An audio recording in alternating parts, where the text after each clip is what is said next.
இப்போ சன்மார்க்கெல்லாம் நம்ம இனிப்பை கொடுப்போம். என்னக்கா அறுசுவைகளில் ஒரு சுவை இனிப்பு சுவை, அதுவே வாழ்க்கையாக அமையணும் அப்படின்ட்டு.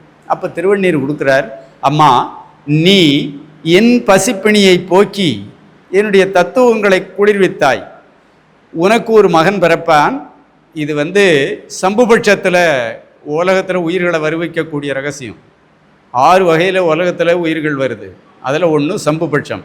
சம்புபட்சத்தில் சொல்கிறார், அம்மா உனக்கு ஒரு மகன் பிறப்பான், அவன் இந்த உலகின் பசிப்பிணியை போக்குவான், மரணமில்லா பெருவாழ்வை பெறுவான் அப்படின்னு சொன்னார். அப்படியே அந்த அணு பரமாகாசத்திலிருந்து சரேல் என்று அந்த தாயினுடைய வயிற்றில் கருவில் சென்று பதிந்தது.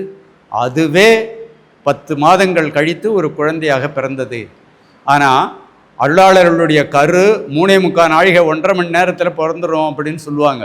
அப்படி வந்தால் உலகத்தில் இருக்கிறவர்கள் நம்ப மாட்டாங்க அப்படின்னு சொல்லிட்டு சாமியும் 10 மாதம் சின்னம்மையின் தாய் கருப்பையில் இருந்து இந்த உலகுக்கு வந்தார்.